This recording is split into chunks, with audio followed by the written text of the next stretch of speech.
Assalamualaikum warahmatullahi wabarakatuh. Waalaikumsalam warahmatullahi wabarakatuh. Alhamdulillahilladzi khalaqal mauta wal hayata liyabluwakum ayyukum ahsanu amala wa huwal azizul ghafur. Ashhadu an la ilaha illallah wahdahu la syarika lah wa ashhadu anna sayyidana wa nabiyyana Muhammadan abduhu wa rasuluhu la nabiyya ba'da. Allahumma salli wa sallim wa barik wa karrim ala sayyidina wa habibina wa syafi'ina wa qurrati a'yunina wa maulana Muhammadin wa ala alihi wa ashabihi ajma'in. Qala Allah ta'ala fi kitabihil karim, a'udzu billahi minasy syaithanir rajim. Bismillahirrahmanirrahim. Qul innal mauta alladzi tafirruna minhu fa innahu mulaqikum. Thumma turadduna ila 'alimil ghaibi wasyahada fayunabbi'ukum bima kuntum ta'malun. Wa qala an-nabiy sallallahu alaihi wasallam, man mata min ummati la tusyriku billahi syai'a dakhala al-jannah. Sadaqallahul azim wa sadaqa rasuluhul karim wa nahnu ala dhalika minasyahidin wa syakirin walhamdulillahi rabbil alamin. Amma ba'da. Yang kami hormati dan kami muliakan keluarga besar almarhum Raban bin Kahar.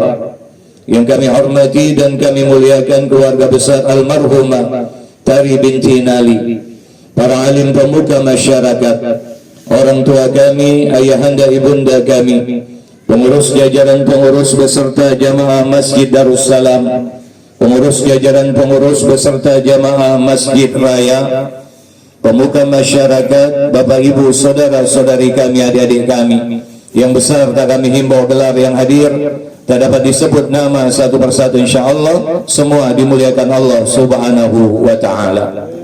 Maka dengan kemuliaan dalam rangka kita bertakziah atas meninggalnya almarhumah Tari binti Nali hari yang ke-40 yang meninggal dunia dalam kurun usia 84 tahun lebih 7 bulan lebih 3 hari.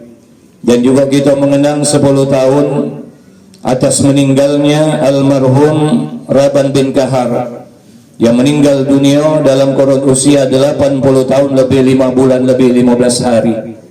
Yang hadir kumpulnya kita semuanya karena Allah, beramal kita sama-sama karena Allah, yang mudah-mudahan seluruh amaliyah yang kita lakukan malam hari ini kita khususiyahkan kepada almarhumah yang sudah kita sebutkan tadi.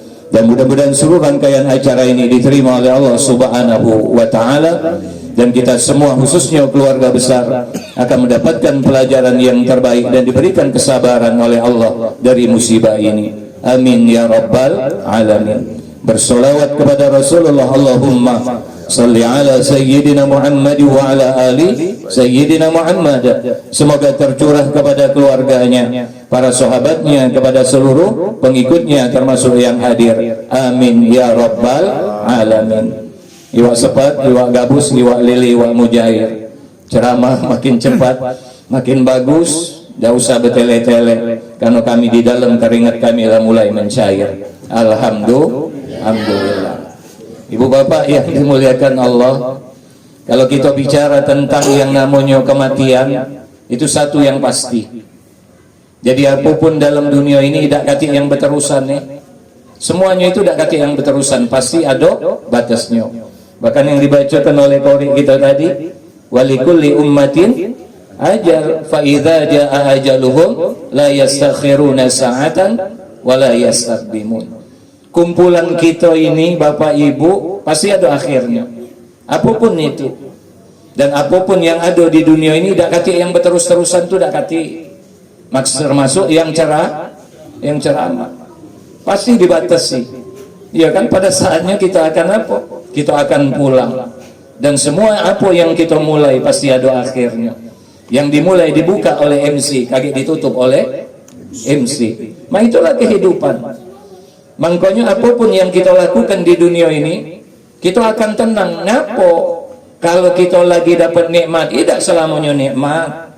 Kalau lagi dapat balak musibah, tidak selamanya dapat balak musibah. Kalau malam ini dengar ceramah, tidak selamanya dengar ceramah.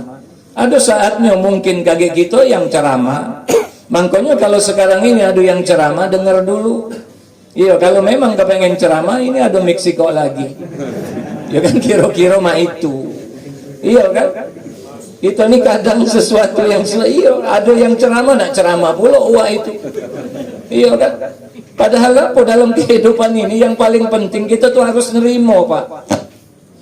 Sesungguhnya kita ini kadang keras hati itu oleh karena apa? Oleh karena kita galak nerima yang namanya nasihat. Kadang kita nak jingok-jingok siapa yang ngenjuk nasihat. Karena yang ngenjuk nasihat ini sarjana tausiah, Pak, seperti yang tadi sambutan. Tapi dia lah pakai MT, Pak. Sarjana tausiah masih tausiah kalau dia tuh MT-nya itu. Apa maknanya? Hidup ini tak kata yang berterusan. Almarhum ayahanda kita Raban bin Kahar 80 tahun, 10 tahun yang lalu dia dipanggil oleh Allah. Sedangkan istri beliau yaitu almarhum Tari bin Nali 84 tahun. Iya kan? 10 tahun kemudian dipanggil oleh Allah. Satu umurnya 80, satu umurnya 84. Jadi kalau ada malam ini yang umurnya 80, 79, siap-siap setahun lagi. Kalau ada yang 83 berarti setahun lagi. Ada yang ngomong, Pak Ustadz, aku baru 70. Berarti 10 tahun lagi. Belum tentu. Jangan dibanding-bandingkan karena kita masing-masing punya takdir yang beda. Termasuk malam ini ada yang dengar ceramah, ada yang ceramah. Mangkonya lemah, Pak. Juara kita penceramah galau. Iya kan? Malam ini disuruh Ustadz Ghazali, yang lain mungkin ngomong, oh bagian pula gantian aku. Ya tapi dalam kehidupan selalu mah itu Bapak Ibu ada kesempatannya. Makanya keluarga besar yang kami muliakan, 6 orang anaknya, 5 anak menantunya, 14 cucunya, 6 cucung menantunya, 15 cicitnya. Lihatlah benar itu. Lihat di situ, benar. Benar ya? Jadi sekarang ini, kalau sekarang ini kita sama-sama di sini, kami hadir di sini, sesungguhnya pada saat ini kami cuma membantu Bapak Ibu keluarga besar. Tapi yakinkan bahwasannya ahli keluarganya, oh Pak besarnya ini aset almarhumah ini. Aset yang bisa mendoakan beliau di dalam alam kuburnya.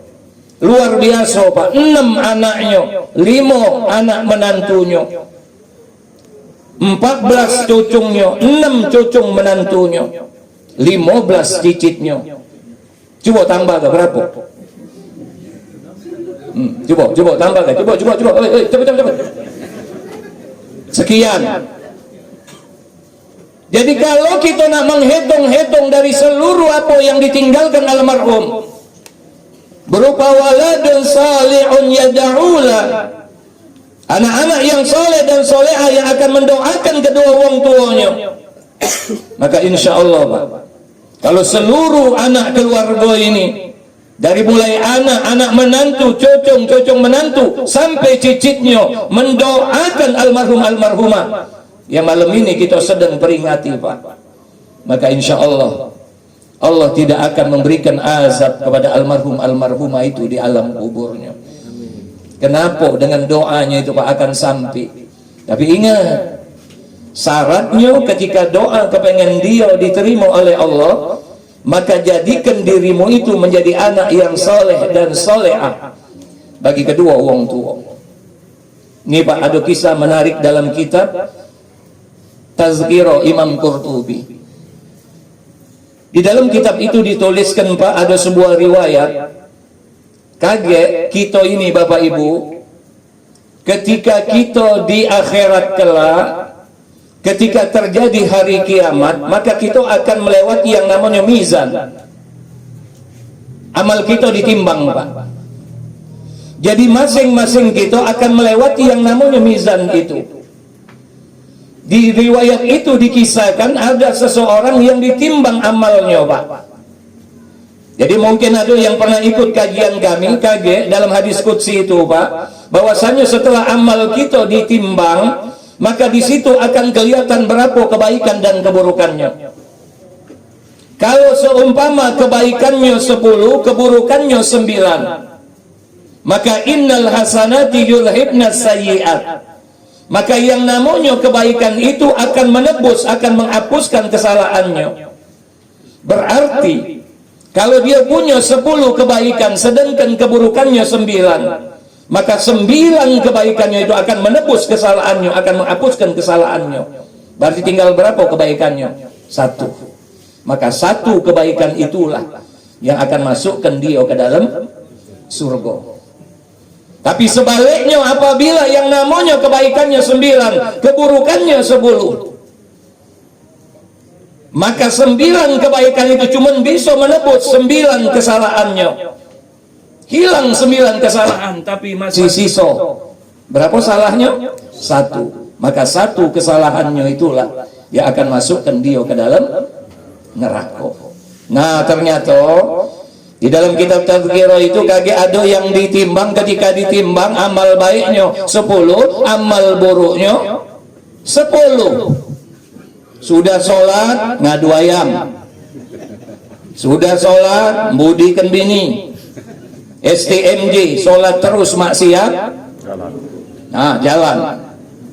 Nah, ketika di dalam kitab ini dinyatakan ada satu orang anak laki-laki yang ketika ditimbang amal baik dengan amal buruknya sama, maka Allah pun berfirman kepada dia, sungguh engkau tidak bisa aku masukkan ke dalam surga, tapi engkau juga tidak bisa aku masukkan ke dalam neraka. Maka kaget, Pak, lihat dalam Quran ada namanya suratul A'raf. Inilah yang disebut dengan ahlul A'raf. Tidak di neraka, tidak di surga. Nah, tapi di dalam kitab ini dikisahkan, Pak, diriwayatkan ketika ditimbang sama baik dan buruknya, maka datang malaikat, Pak, diambilnya satu catatan keburukannya itu. Ternyata dia dulu pernah mengatakan kepada ayahnya. Maka oleh karena kata-kata dengan ayahnya itu, yang tadinya imbang, Pak, akhirnya amal buruknya lebih banyak dibanding amal kebaikannya. Kemudian Allah menyatakan, kalau begini engkau masuk ke dalam neraka. Kemudian si anak dimasukkan ke dalam neraka. Ternyata di neraka ketemu bapaknya. Bapaknya juga masuk neraka. Tapi belum endingnya, Pak. Belum hikmah yang akan kami sampaikan. Kemudian si anak oleh Allah Subhanahu wa ta'ala ditanya, kalau kau sekarang ini kepengen apa? Apa kata anaknya? Ya Allah, kalau engkau berikan kesempatan aku hidup, maka aku akan hidup, ya Allah, aku akan beramal. Kenapa kau kepengen hidup? Ya Allah, kalau aku disiksa di neraka ini aku rela, ya Allah. Tapi aku tidak rela ketika ayahku sekarang ini disiksa. Ya Allah, tolong beri kesempatan aku untuk menebus kesalahan aku dengan berbuat kebaikan, supaya ayahku ini engkau keluarkan dari neraka ini. Aku, ya Allah, sedih melihat dia masuk ke neraka. Apa kata Allah? Dulu engkau di dunia adalah sebagai anak yang durhaka, tapi sekarang ini ketika di akhirat engkau menjadi anak yang soleh bagi bapakmu ini, bagi ayahmu ini. Maka duhai hambaku, aku sudah mengampuni dosamu dan dosa ayahmu ini. Maka sekarang ini ajaklah ayahmu ke dalam surgaku, masuklah engkau ke dalam surgaku. Apa maknanya, Bapak? Kalaulah, maaf Bapak ya, kaget di akhirat baik kesolehan kita, sayang kita dengan wong tua, Allah akan memberikan kebaikan dengan kita. Apalagi sekarang ini kita masih hidup di dunia. Kalau kita menjadikan diri kita menjadi anak yang soleh dan soleha bagi kedua wong tua kita, kita selalu mendoakannya, kita selalu beramal soleh, kita menjaga tali silaturahim. Pasca meninggalnya kedua wong tua kita antar adik beradik saudara kita, maka insya Allah Bapak Ibu, wong tua kita yang ada di alam kubur itu, Allah akan ampuni dosanya dengan doa-doa kita.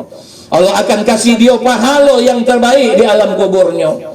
Dan yang paling penting kami wasiatkan kepada 6 orang anaknya, 5 anak menantunya, 14 cucunya, 6 cucu menantunya, 15 orang cicitnya, jangan pernah tinggalkan sholat.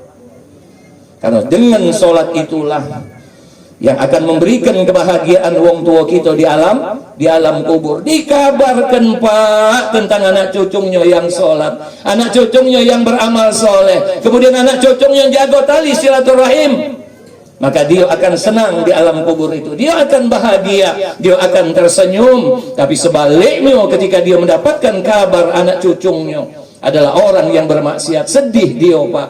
Bahkan dia tidak reda dan tidak rela. Sesungguhnya dia akan berdoa kepada Allah, ya Allah, kalaulah dulu engkau berikan petunjuk ketika aku di dunia, maka sekarang ya Allah aku mohon untuk engkau berikan petunjuk kepada seluruh anak cucuku itu. Apa maknanya Bapak Ibu keluarga besar? Tolong ini keluarga yang luar biasa besarnya. Yakinlah kadang dengan meninggalnya kedua wong tua, kalau dak kati wong tua lagi, barulah terasa Pak kita ni hubungan bersaudara itu, betul tak? Ya, hati-hati, jago-jago nih yang jangan oleh karena dunia pecah Pak, yang namanya silaturahim adik beradik itu. Jangan pernah oleh karena kita kepengen ngejar dunia sehingga kita merasa hebat dari adik-beradik kita yang lain. Jangan Pak, jangan saudara-saudaraku. Wong tua kita tidak akan ridho, wong tua kita tidak akan ikhlas mendapatkan anak-anaknya bertengkar karena urusan dunianya. Yakinlah silaturahim yang kau jago itu akan membahagiakan wong tuamu di alam kubur. Jago sholat. Ibu, Bu, sholat ya. Bapak sholat Pak, ya. Suami istri kalau dia masih sholat dan dia bakti dengan kedua wong tuanya, maka jagolah suami dan istri yang masih sholat, yang dia tidak pernah durhaka dengan kedua wong tuanya. Kalau ada suami yang sholat, dia baik, dia tidak durhaka kepada kedua wong tuanya. Kemudian ada istri yang juga sholat, dia tidak durhaka dengan kedua wong tuanya. Maka pastikan dua laki bini itu suami istri jangan pernah dikuburkan sebelum dia mati.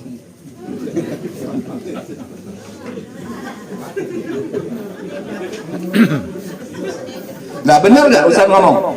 Ya sudah benar. Tapi maknanya Pak, kalau kita kepengen, kadang kita ini terlalu berharap dengan suami yang ini, dengan istri yang begini, maka dua tu baik barometernya, dia tidak pernah meninggalkan sholat, dia menjadi anak yang berbakti dengan kedua wong tuanya. Maka kalau kita punya suami dan istri seperti itu, pegang erat-erat, maka insya Allah kebaikan akan Allah datangkan kepada kita, dan didik anak-anak kita untuk menjaga hubungannya dia dengan Allah, dan hubungannya dia dengan kedua wong tuanya. Karena itulah yang akan apa Pak? Memberikan keberkahan dengan apapun yang Allah berikan kepada kita. Terakhir untuk kita, Pak Ibu, kita bakal mati galau. Yuk mati. Kalau duduklah mulai nyender ya. Sudah nyender kaki sonjor pula, tanda dua mati. Kemudian lah nyender selonjor tertidur pula. Nah 3. Hati-hati ya dalam kehidupan ini, hati-hati.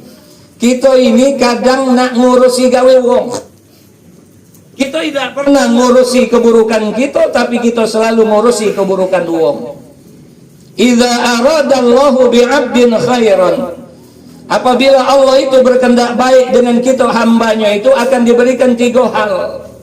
Kami tidak akan sampaikan 3-3-nya, kaget terlalu panjang, tapi yang nomor 3 baik. Apa? Wabasaruhu bil uyubi nafsihi. Wong yang akan dikendai baik oleh Allah, dia bisa melihat kekurangan dirinya. Berat Pak nengok kekurangan diri. Hari ini kami yang ceramah banyak yang nilai kami, padahal dia belum tentu baca ceramah. Benar? Sudah-sudahlah.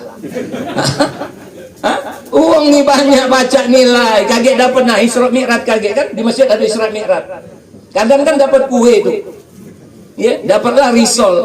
Ada ayu-ayu, ada wa-wa, makan risol, ngomong, dak lemak risolnya. Padahal seumur hidup belum pernah dia buat risol. Benar tak? Kage ada imam di masjid terawih kage. Oh itu, Ustaz Doni. Kage ada dengar laporan.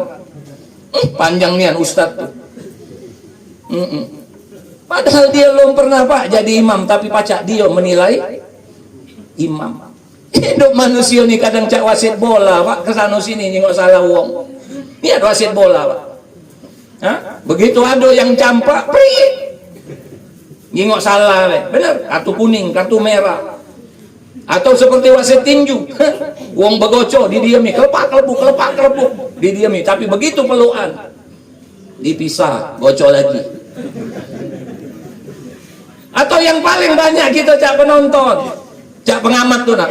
Pengamat itu Pak, ada yang pengamat bola itu. Padahal seumur hidup belum pernah main bola itu. Tapi pacak nyala-nyalakan yang namanya Ronaldo. Lolo. Coba agak ke kiri dikit nendang. Jadi dan termasuk kita ini kadang apa Pak? Kita pacak lihat kekurangan uang, tapi kita tidak pacak melihat. Tolong ya, kalau berkaca, yuk, kalau berkaca jingok wajah kau tuh.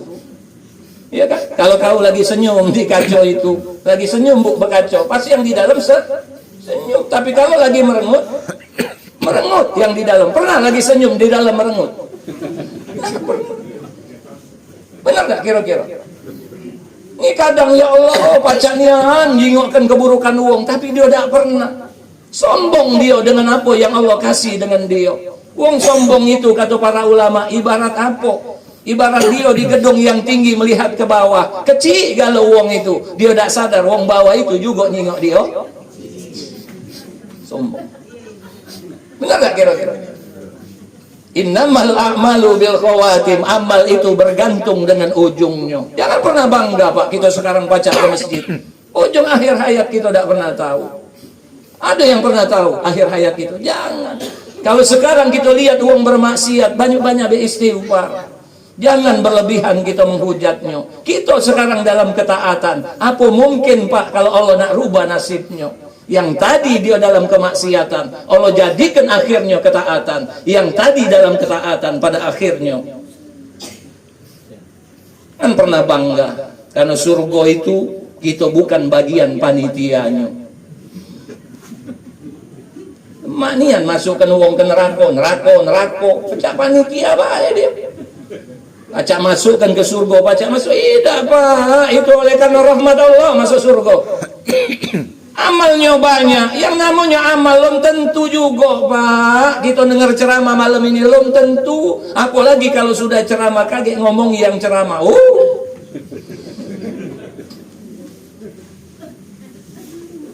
Benar gak kira-kira? Ini kadang bisa menilai keburukan uang, tapi dia tidak pernah menilai keburukannya. Ngapalah ya laki aku tuh kok jeleknya, berkaca yuk, cantik dak kau. Ya kan itu. Benar gak kira-kira? Ngapalah aku nih kok laki aku tuh kok ma itu, nama mana kau dengan laki? Kan ma itu jingok dulu ke dalam. Sebab kadang kita ini kado masalah, kita nak nyari jalan keluar, padahal sesungguhnya jalan itu ada di dalam. Benar tak Pak? Ceramah panjang mah ini, mungkin panjang. Taruh kata lah panjang, belum panjang. Belum. Iya kan? Mulai merutuk. Iya kan? Padahal kaki ujung-ujungnya makannya sama, mejanya sama. Baliknya bareng. Kadang nyerobot pula dengan Ustaz. Ustaz sabar benjingok ini. Iya kan? Lah, benar dah Pak? Cak MC ini, MC yang buka mulai dia nutup, kaki ujungnya dia terakhir makan. Benar tak? Ya tapi mak itulah bagiannya.